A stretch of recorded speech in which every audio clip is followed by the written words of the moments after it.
This is a great story about the Buddha and a homeless man. One day, there was a homeless man, and he's been trying to gather food. He keeps noticing every day his food would disappear. One day, he caught the mouse that kept stealing his food, and he asked the mouse, "Why are you stealing from me? I'm a homeless man. You can steal from richer people than me, and it won't have any effect on them." The mouse then told the homeless man that it is in your destiny that you can only have 8 items in your possession, no matter how much you beg, no matter how much you gather, because all you'll be able to have. The homeless man was shocked and said, "Why is that my destiny?" And the mouse said, "I don't know. You should try and ask the Buddha."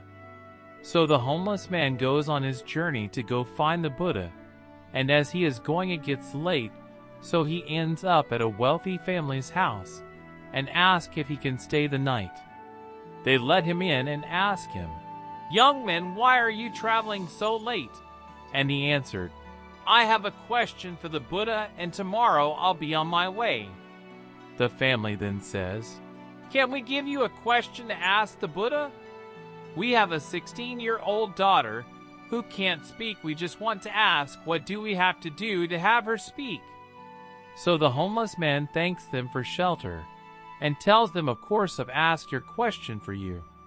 The next morning he goes continue his journey and sees a sea of mountains that he has to cross. He climbs up one mountain and he meets a wizard. The wizard decides to use his staff to take the young man and himself, fly them across the sea of mountain.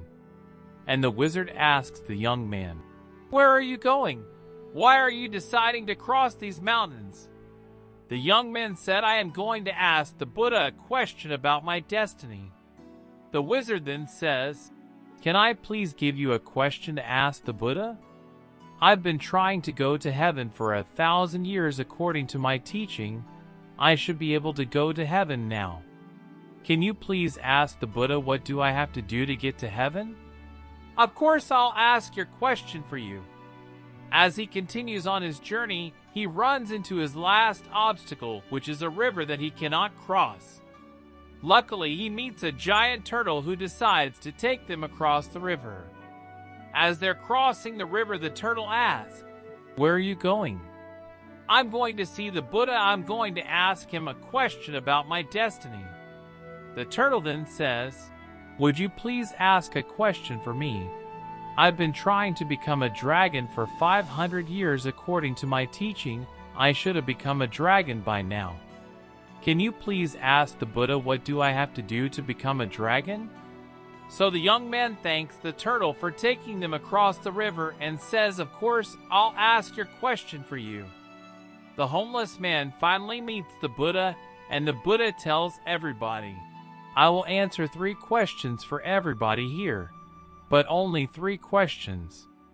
The young man is shocked. He has 4 questions. So he thinks carefully.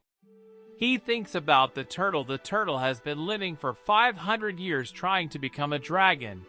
The wizard has been living for 1,000 years trying to get to heaven. That young girl is going to have to live her whole life being unable to speak. And then he looked at himself. He says, "I'm just homeless beggar. I can just go back home and continue begging." So as he looked at everybody else's problems, his problems suddenly seemed so small. He feels sorry for the turtle, the wizard, and the young girl, and the time to have all of their questions. So he asks the Buddha, and the Buddha answers, "The turtle is unwilling to leave the shell. As long as he unwilling to leave the comfort of his shell, he will never become a dragon. The wizard always carries his staff and never put it down. It acts as an anchor keeping him from heaven.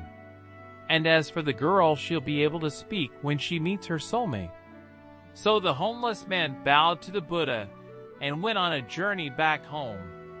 He reunites with the turtle and he tells the turtle, "Hey, you just have to take off your shell and you become a dragon." The turtle then takes off his shell, and inside the shell were priceless pearls found in the deepest parts of the ocean. and he gives it to the homeless man and tell them thank you. I no longer need this because I'm now a dragon, and flies away. The homeless man reunites with the wizard on the top of a mountain and says, "You just have to put down your staff and you'll be able to go to heaven." The wizard lets go his staff by giving it to the young man and says thank you, and then ascends to heaven. The young man now has wealth from the turtle and power from the wizard. He goes back to the family that gave him shelter, and he tells them that the Buddha said your daughter will be able to speak when she meets her soulmate. And at that moment, the daughter came downstairs and said, "Hey, is that the man that was here last week?" The young girl and the one homeless man had found their soulmate. This story tells us so many things, so many lessons, but for me, I think that sometimes we have to give things in order to get some things. Sometimes if we want to become a dragon, we want to become a lion. We have to be willing to leave behind what makes us most comfortable, what makes us feel most safe. We have to leave our comfort zone just like the turtle did. And in order to find true love, we must become somebody who is willing to put others before ourselves. When you're alone and when you're lost in your thoughts, sometimes your problem seems so big, and it may seem like it is the end of the world. But if we look at other people's lives, other people who don't have as much opportunity as us and have it worse than us, sometimes it makes our problems seem so much smaller. If we're willing to lend a hand to those who are struggling more than us, willing to help them, it may change the course of your life, your destiny. And the universe may repay you in such a way that you never would have imagined. It will come back to you. All the good that you do in the world will come back to you. So if you're going through hard times right now, I hope this story helps.